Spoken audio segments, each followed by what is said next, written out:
Shalom, selamat malam Bapak Ibu Saudara yang dikasih oleh Tuhan. Saya tidak menyambung seri hakim-hakim kita. Nah, sebetulnya ini seperti dua seri ya. Hari ini pertama kita bahas tentang Yahudi Ethiopia. Besok minggu depan kita bahas tentang Kristen Ethiopia dan Alkitabnya seperti itu. Kenapa saya kasih judul Beta Israel? Wah, mungkin kalau dalam pikiran orang Indonesia beta itu saya gitu ya. Saya Israel, salah besar saudara ya. Saudara salah mengerti. Nah, kalau saudara tahu enggak kira-kira kenapa saya sampaikan firman Tuhan ini? Poin utama dari firman Tuhan ini ya bukan tentang ngoncei firman Tuhan, tapi saya sedang bercerita tentang sejarah. Nah, poin utama saya itu seperti ini. Banyak orang tidak kenal namanya beta Yahudi, ya beta Israel. Nanti apa artinya beta Israel? Ada artinya. Tapi kalau mau tahu itu orang Ethiopia itu di Israel, di Afrika ya. Tapi kenapa mereka disebut orang Yahudi Israel? Saudara pasti ya, mungkin kalau browsing sekarang enggak usah, dengerin saja saudara ya. Nah, kalau mau browsing nanti bisa lihat seperti itu. Poin sederhana hari ini saya mau sampaikan dalam cerita ini adalah Tuhan itu memelihara umatnya.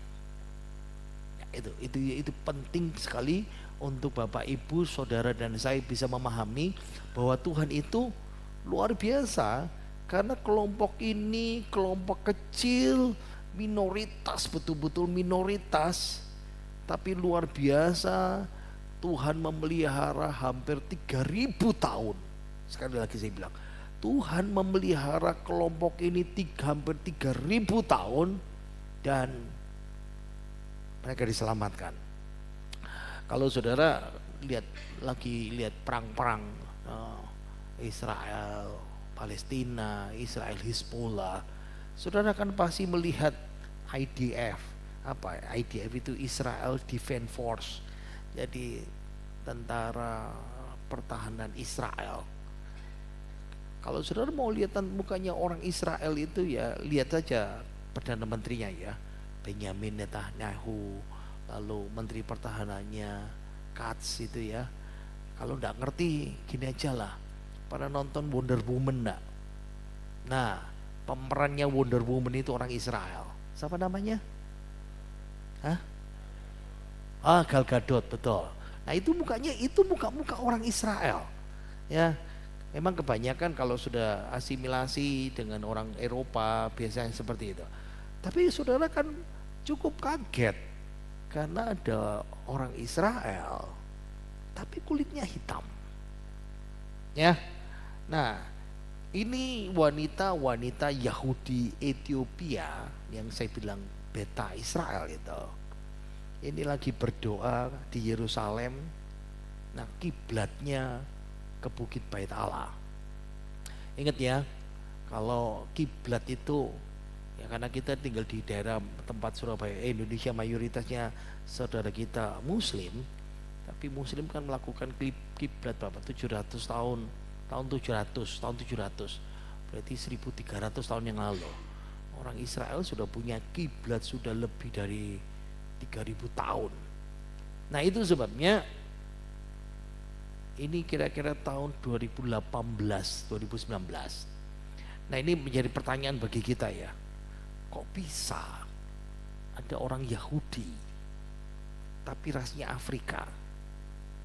Ya. Orang Afrika itu orang Hamitik. Gini. Nuh itu punya 3 anak, Sem, Ham, dan Yafet. Gampang ya.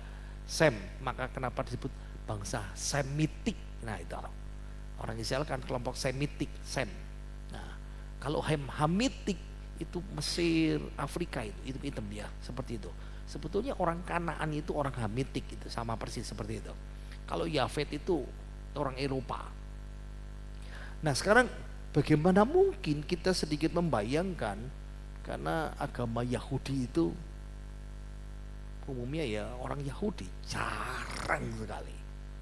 Nah ini kenapa ada orang Afrika, orang Ethiopia kok beragama Yahudi ribuan tahun.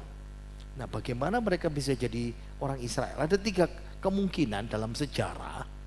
Saya lebih mempercayai yang pertama ini. Jadi kalau saudara pernah dengar cerita Ratu Sheba yang dalam Alkitab itu, pernah dengar kan? Nah kita pelajari aja, kita tawarikh itu. Nah ratu ini dari Ethiopia, Ethiopia itu Afrika ya. Dia dengan rombongan besarnya, dengan kemegahannya, dia pergi ke Yerusalem. Kepingin ketemu Salomo, kepingin mendengar hikmat Salomo, kepingin tahu semua kerajaannya, dia bawa persembahan, dikasih balik. Nah ceritanya waktu dia di sana dia hamil. Jelas, pahami ya, Salomo itu doyan wanita tuh. Istrinya 300, gunitnya 700, 1000. Apalagi ini ada ratu datang dari Afrika, kaya raya, penguasa. Wah dia pasti doyan itu. Jadi lakukanlah hubungan seks, lalu dia kembali ke negerinya, lalu dia melahirkan anak namanya Menelik ini. Nah ini anaknya Salomo dengan Ratu Sheba itu. Nah menurut tradisi Menelik besar, dia pergi mengunjungi papanya. Saudara mesti ngerti ya, Salomo cukup lama memerintah, 40 tahun mungkin ya, ke Yerusalem. Nah lalu dia kembali. Nah waktu kembali itulah papanya menyuruh ditemani sekelompok orang Israel. Nah kalau saudara mau tanya, Salomo hidup tahun berapa? 950 sebelum Masehi. Kalau Daud papanya itu 1000 sebelum Masehi. Kalau Musa itu 1400 sebelum Masehi. Nah ini berarti kita sedikit cerita ya, tangkap ya. Kalau 950 tadi itu hitung-hitung, saya hitung-hitung pakai kalkulator itu, ditambah 2025, berarti 2975 tahun yang lalu. Nah pengiringnya ini ngiringin sampai di Afrika, di Ethiopia, dan ternyata mereka memutuskan untuk tinggal di situ, mengajari orang-orang ya Ratu Sheba dan rakyatnya hukum Taurat Musa. Kalau diajari mau tidak mau akhirnya beragama Yahudi. Agama Yahudi, ingat ya, banyak orang salah ngerti Kristen dan Yahudi itu disamakan, gak sama bro. Kristen itu Tuhan Yesus ya. Kalau orang Yahudi pegangannya itu Tauratnya Musa. Itu saja. Nah, saya balik lagi cerita sini ya. Jadi pengiringnya memilih tinggal di sana. Nah, kalau diceritakan di gambarnya itu ya, ini kan gambar seniman ya. Nah, memang kalau sudah lihat singanya itu memang betul ya, berjajar seperti itu, kursinya dari gading seperti itu. Nah ini ceritanya ketika si Ratu Sheba datang mengunjungi Salomo. Nah sekarang saya mau terangkan, Beta Israel itu pakai kata Giz. Ini bahasa Semitik kuno. Artinya Beta Israel itu rumah Israel. Jadi mesti ngerti ya, jangan Beta Israel, kayak orang Ambon, saya Israel, salah besar ya. Seperti saya bilang tadi tuh, mereka mengklaim keturunan Raja Menelik pertama ya, Ratu Sheba dan Raja Salomo. Nah saudara bisa membayangkan, nah yang kuning itu Ethiopia, yang dilingkari warna hijau itu Israel. Nah bayangkan perjalanannya itu, wow, dari Ethiopia ke Israel dan balik lagi kan.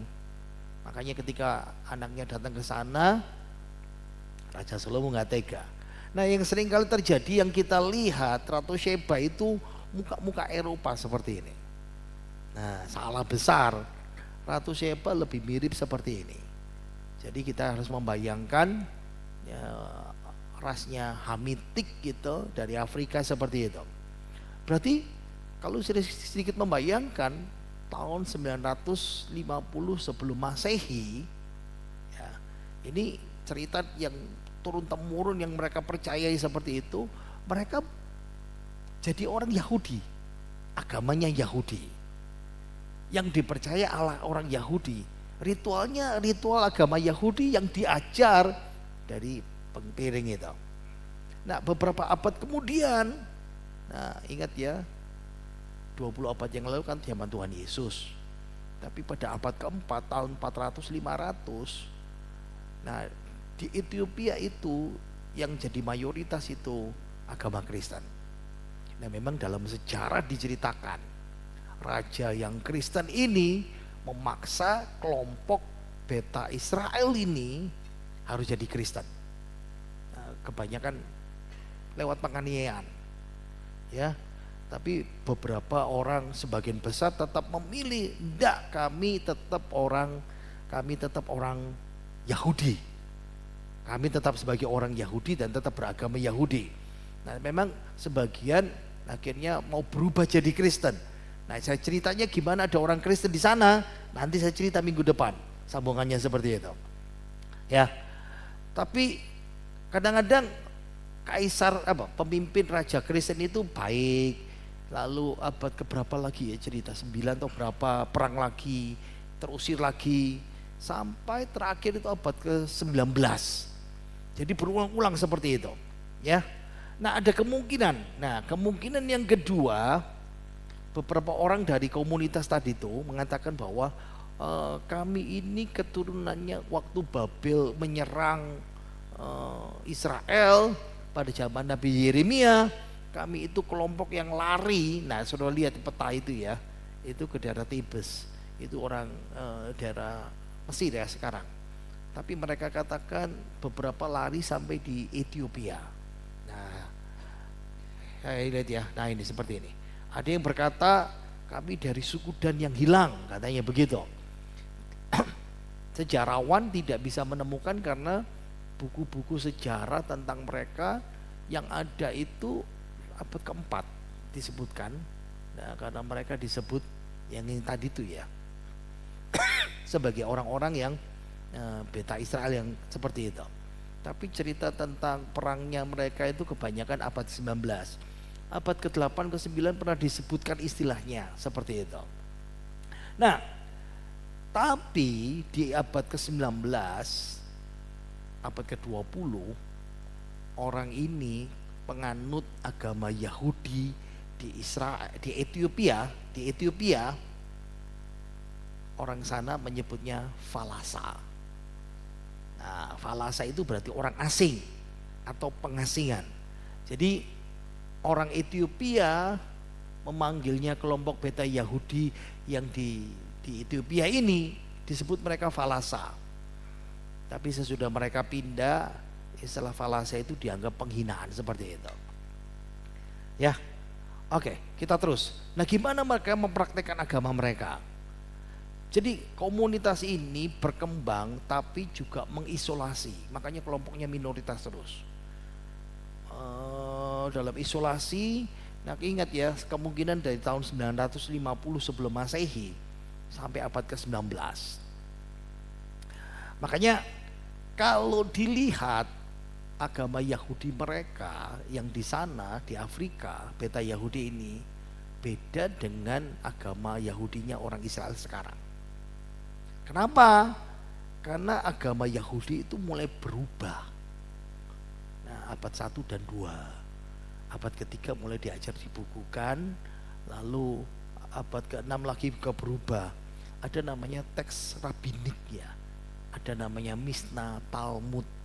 Ya, kalau saya di S3 itu mengajar mata kuliah ini ya, kayak gini ya, Mishnah, Talmud itu. Kalau sudah pernah dengar Tuhan Yesus ngomong, kamu bilang ya misalnya nggak boleh, ada istilah Alkitab seperjalanan sahabat jauhnya, itu nggak pernah ada muncul di dalam PL, baru muncul dalam PB. Itu diajarkan Mishnah yang dari mulut ke mulut, dari rabi, makanya disebut rabbinik ya, ajaran rabbinik. Rabi ngajarin mereka kalau hari Sabat itu ada 39 pekerjaan yang tidak boleh dilakukan ya, termasuk ngantungi jarum ya, jalan kaki tidak boleh lebih dari 2 kilo, ada yang bilang sekilo, tidak boleh nyalano kompor, nah, seperti itu. Di rumah mesti doa, baca firman, seperti itu. Nah itu inti praktek Yahudi sekarang. Tapi mereka masih mempraktekkan agama Yahudi yang zamannya Daud. Jadi beda. Jadi Yahudi, beta Yahudi yang di mana? Di Ethiopia ya, dengan Yahudi yang sekarang ini beda. Kenapa? Ya, Mishnah dan Talmud itu mengevolusi Yudaism, agama Yahudi. Ya. Dari agama yang berpusat pada pengorbanan. Gini, kalau saudara mengikuti PA Rajin ya, lihat ya, ada 5 macam korban orang Israel. Jadi zamannya sampai Musa ngajarin begitu, zaman hakim-hakim ngajarin gitu, zaman raja-raja ngajarin gitu. Makanya zamannya Daud, zamannya Salomo, ada namanya, makanya kadang-kadang bukit-bukit pengorbanan di mezbah Tuhan. Itu Yahudi yang lama. Tapi Mishnah dan Talmud mengevolusi agama Yahudi berubah dengan doa. Sekarang saya mau bicara ceritanya. Saya agak nyimpang ya. Ya memang gambarnya agak ngeri-ngeri gitu ya. Nah, orang Yahudi beta Israel itu, beta Israel keliru saya tulis ya. Orang Yahudi Ethiopia dan orang Israel 2000 tahun terakhir ini sama-sama masih mempraktekkan namanya sunat. Ya, sirkumsisi itu ya. Samanya lagi, Yahudi dan orang Ethiopia ini sama-sama tetap melakukan namanya kosher. Ingat ya, kosher itu kalau paling gampang dimengerti itu, ini makanan halalnya orang Israel. Tapi bedakan halalnya Israel dan halalnya saudara kita Muslim. Ya, paling gampang ya. Misalnya orang Israel, unta itu nggak kosher, ya. Kalau orang Israel makan daging sapi, boleh nggak? Boleh, tapi masih tetap ada bedanya. Jadi bagian kepala nggak boleh beli, yang dalam kotak-kotak ini ya. Nah, ini potongan daging yang kosher. Orang Israel kalau potongan-potongan ini boleh dimakan, daging bahu gitu ya. Nah, bagian tapi bagian bawah perut tidak boleh dimakan seperti itu. Tapi kalau saudara kita sepupu kita orang Muslim, mau buntut mau apa belakang masih boleh. Tapi bagi orang Israel itu nggak kosher. Jadi beda ya. Kalau bilang kosher dan bilang dengan non kosher itu bisa halal tetap bagi orang saudara kita Muslim. Nah, contoh lagi burger. Nah, kalau saudara pergi McDonald di Israel, nah burger yang kosher itu boleh burger sapi, tapi nggak boleh ada kejunya. Nah itu kalau ada kejunya berarti nggak kosher, sudah selesai. Tapi kalau saudara sepupu kita Muslim, burger tetap halal walaupun ada kejunya. Loh kok bisa? Karena orang Israel dalam Taurat dikatakan jangan memasak daging anak sapi itu dalam susu induknya. Jadi produk susu tidak boleh dicampur dengan produk daging. Makanya yang disebut kosher itu nggak boleh keju sama burger seperti itu. Itu contoh-contoh ya. Nah, bedanya sekarang kita bilang beda. Orang Yahudi beta ya, kalau saya kasih namanya beta Israel ini, orang Ethiopia, sampai di tempat asal mereka sudah hampir 20 dari tahun 950 sebelum Masehi sampai awal abad ke-20 masih tetap melakukan ritual korban. Tapi ya ingat ya, pada zaman Tuhan Yesus orang Israel masih melakukan. Sesudah itu orang Israel tidak melakukan sistem korban lagi. Nah ini bedanya. Nah makanya kenapa? Nah ini alasannya harus dipahami. Orang Israel sudah 2000 tahun ini tidak melakukan sistem korban. Kenapa? Nah ini bait Allah zaman Tuhan Yesus ya. Karena bait Allah sudah tidak ada lagi semenjak tahun 70. Jenderal Titus hancurkan. Makanya kenapa orang Israel tidak melakukan korban-korban lagi seperti itu. Nah ini yang menolong saudara, saya sedikit nyimpang. Nah ini yang menjawab viral. Ada orang yang viral ngomong gitu, persepuluhan itu tidak wajib. Buktinya orang Israel saja tidak melakukannya. Ya itu berarti orang itu tidak paham, tidak sekolah saudara. Kenapa? Dia ingat, kenapa orang Israel tidak melakukan? Karena ada bait Allah, tidak bisa mengumpulkan di tempat itu, makanya bait Allahnya ada. Makanya mereka merindukan sekali. Nah kalau saudara mengikuti perkembangan berita ya sekarang ini, orang Israel kepingin sekali mendirikan bait Allah itu. Itu passion mereka sampai sekarang seperti ini. Nah karena bait Allah tidak ada ya waktu 586 sebelum Masehi, bait Allah yang pertama dihancurkan, lalu Herodes bangun lagi ya, Hage bangun lagi. Nah ada namanya Israel Yudaisme diaspora tersebar. Karena tempat ibadah tidak ada, diganti namanya sinagog, rumah doa. Nah, di rumah doa tidak mungkin orang Israel melakukan namanya korban. Makanya sistem korban diganti dengan pengajaran. Nah, makanya ada buku namanya Halakah ya. Jadi Halakah itu satu seri itu berapa seri? Ini 12, ini 30. Nah, kalau mau jadi ahli perjanjian lama, saudara mesti baca itu ya, pelajari yang seperti itu. Sebetulnya ini yang diajari itu bukan Taurat. Nah ingat ya, Taurat itu yang ada di dalam Kejadian, Keluaran, Imamat, Bilangan, Ulangan. Nah itu ditafsirkan. Nah ingat ya, ditafsirkan. Tafsirannya ini butuh penjelasan.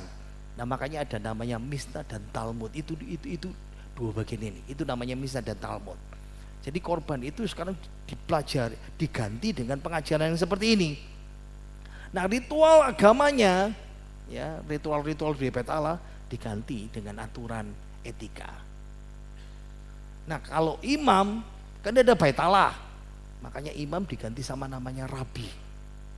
Nah dari situ kita mesti paham ya, ingat ya, ketika bait Allah berhenti tahun 70, bukan tahun 70 ya. Waktu bait Allah pertama dihancurkan, ini sudah mulai diganti. Nah, bayangkan mereka masih menjalankan modelnya Tauratnya Musa di Keluaran, Bilangan, Ulangan, Imamat itu ya. Terus sampai abad ke-20 awal. Nah, orang Israel ya abad tahun 587 tidak punya bait Allah, diganti sama ini. Tapi 70 tahun kemudian Hage bangun, sampai pada zaman Yesus Kristus mereka balik lagi bait Allah. Tapi tahun 70 sudah tidak ada lagi. Ini yang dilakukan, berubah. Makanya orang Israel berubah. Nah ingat, mereka masih tinggal di selatan ya, di Ethiopia. Nggak dengar, nggak tahu perubahan-perubahan ini. Itu sebabnya mereka masih melakukan sistem korban ini. Sistem korban yang persis seperti ini. Ayo kita balik lagi kepada Yahudi Beta ya. Jadi karena tidak ada pengaruh Mishnah, Talmud, tradisi teks rabbinik, Beta Israel di Ethiopia tetap ikut caranya Musa yang lama itu. Liturginya sama, modelnya ada hierarkis imam, ada sistem korban. Mereka masih mengisolasi diri di kelompok itu. Ya, memang seperti saya bilang tadi itu ya, referensi tekstual paling awal diketahui tentang orang Yahudi Ethiopia itu abad 19, tahun 1800 sekian. Tapi sebetulnya ada banyak teks-teks Kristen. Nah itu yang mau bahas minggu depan ya. Ada kelompok orang Yahudi yaitu teks Kristen Ahyud bilang menyebut namanya Giz. Nah itu siapa itu? Untuk orang Yahudi. Nah kalau dilihat kata Giz ini dalam bahasa Semitik yang lain ya, ada bahasa Semitik itu berbagai cabangannya ya, utara, selatan, ya tahu, di daerah Kanaan. Nah itu ada Arab, Aram, Ibrani, sama persis seperti itu. Ya, lalu mereka memang pindah. Makanya saudara bisa lihat ya, ini pada perayaan hari raya Yerusalem, Benyamin Netanyahu dia hormati sekali pemimpin-pemimpin komunitas Ethiopia ini. Nah sekarang kita tanya, gimana ceritanya mereka pindah ke Israel? Ingat ya, saya balik lagi. Tahun 950 sebelum Masehi, zamannya Salomo, itu cikal bakalnya. Jadi mereka sudah hidup 950 tahun ditambah 2000 kan sampai 2000 1900-an tinggal di Ethiopia, terisolasi, ditekan merdeka, ditekan merdeka, ditekan merdeka, sampai ada perang saudara. Dan sasaran utamanya kelompok Beta Israel ini. Di tengah situasi yang sedang gawat-gawatnya itu, pemerintah Israel berunding dengan kelompok ulamanya, rabi-rabinya. Apa yang kita harus lakukan? Lalu diadakanlah operasi militer besar-besaran. Sebetulnya bukan di sini disebut Salomon ya, bukan Salomon saja, beberapa operasi militer di Algeria ya, di Eritrea, yang paling besar ini yang di Ethiopia. Kita lihat klipnya, suaranya, oke? Oke, kita lihat klipnya.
Luar biasa.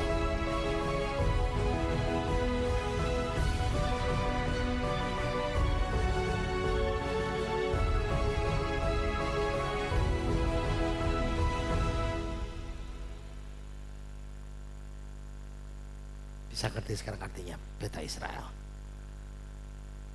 rumah Israel. Setelah sekian lama mereka tinggal, darahnya darah Ethiopia, tapi karena keturunannya Salomo dan semuanya, karena imannya sama, makanya diputuskan. Sampai sekarang rata-rata itu kira-kira 200 orang Yahudi Ethiopia tidak tinggal di Ethiopia saja, tersebar ya di Afrika Utara itu tiap bulan imigrasi. Jadi sekarang sudah hampir 200 lebih, hampir 300 orang Ethiopia Yahudi sudah kembali ke Israel, makanya disebut Beta Israel. Mereka tinggal di mana ini, tempat ini ya? Jadi pegunungannya di sini. Ingat ya, karena mereka terdesak, apalagi yang terakhir, ingat ya, awal abad keempat memang Kristen yang serang mereka, karena dipaksa harus dibaptis jadi Kristen. Tapi perang saudara yang terakhir, Ethiopia itu dibagi 3 besar, Kristen, Muslim, dan sebagian ini orang Yahudi yang kecil sekali jumlahnya. Mereka sampai terdesak di pegunungan ini di utara, itu rumah Beta Israel. Ya, itu ada pendeta tingginya, petapanya ya, ya istilahnya imam mereka, dikenal dengan nama Melok Sewoh gitu. Mengawasi doa, ya pengorbanan seperti Taurat itu memainkan peran yang penting. Nah ini lembah mereka tinggal di sini. Ini pusat terakhir. Nah saudara bisa membayangkan 2 kali 24 jam sekian 34 pesawat bisa bawa 14.000 orang. Wah. Ini lembah mereka, mereka tinggal di sana. Ini desa mereka, ada beberapa desa, jadi ada beberapa komunitas-komunitas yang tersebar. Nah, setelah perang saudara, sekarang hari-hari terakhir ini bisa mulai dilihat. Tapi hanya tinggal sebagian kecil yang masih tinggal, masih menyembunyikan diri ya, karena berisiko besar seperti itu. Jadi kalau mau lihat ini fondasi rumah doa mereka, ibadah mereka, ini bekas mereka, sudah ada orang di situ. Di Semien Menata, pegunungan Semien terbuat dari batu lapangan basal ya, mortar semen, pakai semen lumpur seperti itu. Nah, sisa ini dari sinagog mereka ya, tempat doa mereka di situ. Lihat mengelilingi, mereka ibadah di sini. Ini sisa-sisanya rumah doa mereka. Dan kalau saudara lihat ini, nah tumpukan-tumpukan batu itu berarti bisa kelihatan ya. Itu tempat orang dimakamkan di situ. Ini makamnya anak-anak yang meninggal dari kelompok beta Israel seperti itu. Generasi kedua, ketiga mulai bikin tembikar ini, ya, dan itu dibawa mereka karena itu dibuat sama nenek moyang mereka di sana. Nah kalau ini kuburan orang dewasa, ya, di lereng Bukit Semien itu, di mana Melok Sewoh itu, ini imam itu dimakamkan terpisah. Saya sedikit membayangkan begini ya, wow, dari tahun 950 sebelum Masehi sampai tahun 1980-an, 90-an, mereka masih pegang teguh iman mereka seperti itu. Kalau di sini ini puncak bukit di bawah dataran tinggi Wagara, ada pemimpin agama namanya Abba Gegan. Saudara masih ingat ya, kalau dengar Abba, Bapak itu ya, ya sama seperti saya punya mahasiswa S3 di Papua ya. Minggu ini bimbingan, kalau manggil saya Bapak gitu ya. Tapi kalau di Israel aku dipanggil apa, Mam? Abuna. Saya kalau di Israel panggil Abuna ya. Podo Abba, Abuna, Bapak, itu sama aja ya. Nah ini, arkeolog juga menemukan ini batu asa ya, diyakini menyiapkan kacang Arab, siara untuk abagan itu. Ya. Ini dulu wilayah mereka dan oleh pemerintah Ethiopia, bekas desanya itu langsung dibagikan kepada rakyatnya. Jadi ladang pertanian, memang tempat mereka subur sekali. Dan banyak rumah tinggal mereka dirobohkan supaya banyak lahan pertanian. Nah, saudara lihat ya, ini fondasi, ini dulu gubuk rumah untuk yaitu imamnya beta Israel itu ya. Nah, banyak ya ditemukan di samping di rumah doa itu seperti itu. Itu sebabnya beta Israel yang dari Ethiopia sekarang berarti tinggal nyaman.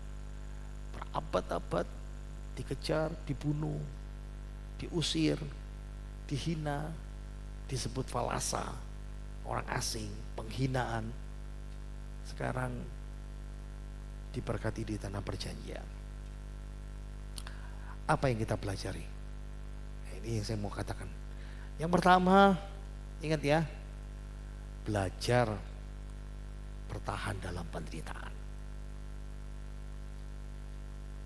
Berabad-abad ya, mungkin kalau sudah tanya, maksudnya tidak pernah enak. Kadang-kadang kelompok beta ini tiba-tiba berkembang besar, kekuatannya besar. Ada raja yang memimpin mereka.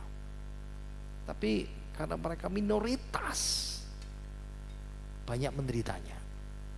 Kadang diusir, kadang dibunuh. Makanya waktu perang saudara, mereka dikejar mau dibunuh dan banyak yang sudah dibunuh. Itu sebabnya pemerintah Israel berkata, ini saudara kita. Lalu bikin operasi itu. Bagaimana menyelamatkan, dan yang luar biasa ya. Yang saudara bisa tahu ya. Beda kontinen, beda benua. Bagaimana dalam 24 jam bisa menyelamatkan 14.000 lebih orang seperti itu. Sampai sekarang banyak operasi rahasia di beberapa negara-negara yang tertutup di Arab itu ya. Yang kedua, saya temukan kesatuan ya. Kita harus menunjukkan pentingnya namanya persatuan, solidaritas. Sama-sama anak Tuhan. Paham ya? Kita sama-sama anak Tuhan. Kita sama-sama orang percaya. Karena ketika kita minoritas, siapa yang bisa menolong kita? Ya sudah, yang ada cuma sesama orang percaya. Saya ingat ketika kecil, tiap kami diajak keluar makan, ada papi mami saya, selalu anaknya diindoktrinasi. Kamu nanti gede, papi mami tidak ada, siapa yang jaga kamu? Mesti saling jaga. Satu susah, mesti yang lain bantu. Satu jatuh miskin, harus dibantu. Satu senang, ikut senang semuanya. Itu namanya kesatuan itu. Dan itu tetap dilakukan ya. Satu saudara jatuh, dibantu sama-sama. Punya hati yang seperti itu. Dan ingat ya, salirlah, membantulah kamu. Itu kata Tuhan. Yang kuat menolong yang lemah. Itu yang Tuhan mau katakan kepada kita. Yang kelima, ketahanan rohani. Percayalah dan berimanlah bahwa Tuhan Yesus itu tetap melindungi dan menjaga umatnya yang percaya.